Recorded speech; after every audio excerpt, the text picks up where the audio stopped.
क्या कुत्ते सच्चे होते हैं? एक बस्ती के लोग झूठ बोलने और झूठी गवाही देने के लिए मशहूर थे। इस बस्ती के एक मर्दो औरत ने खुफिया तौर पर निकाह कर लिया। निकाह यकीनन शरीयत के मुताबिक था। निकाह ख्वां काजी और गवाहों की मौजूदगी में हुआ। कुछ अरसा बाद मियाँ बीवी में नाचाकी हो गई और शौहर ने बीवी को घर से निकाल दिया और इसे तमाम शरई हकूक से भी महरूम कर दिया।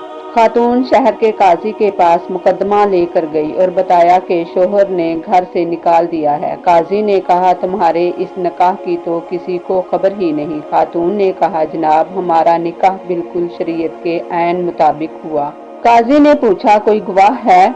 जी काजी साहब, दो गवाह भी थे, इन्हीं की मौजूदगी में ये निकाह हुआ था। काजी साहब ने शौहर और गवाहों को तलब कर लिया, मगर उन्होंने भरी अदालत में खातून को पहचानने और निकाह से साफ इनकार कर दिया और बैक ज़बान कहा, हमने तो आज से पहले इस खातून को कभी देखा तक नहीं। काजी साहब ने खातून, शौहर और गवाहों को बैक वक्त गहरी नजरों से देखते हुए खातून से पूछा, क्या तुम्हारे शौहर के पास कुत्ते हैं? खातून ने कहा, हाँ। काजी ने खातून से पूछा, क्या आप कुत्तों की गवाही और इनके फैसले को कबूल कर लेंगी? खातून ने कहा, जी मुझे इनकी गवाही और फैसला कबूल होगा।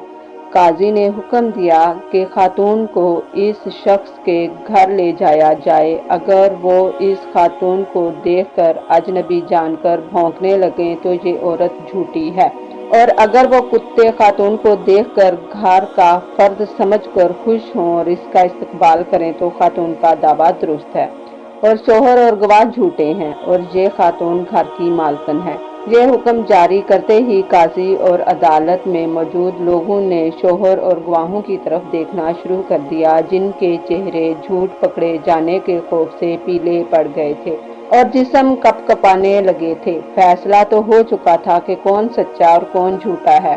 काजी साहब ने सिपाहियों को हुक्म जारी किया, गिरफ्तार कर लो इन झूठों को और इन्हें कोड़े लगाओ कि यही झूठे हैं। बदतरीन बस्तियां हैं वो जिनके बाशिंदों से ज्यादा इनके कुत्ते सच्चे हैं।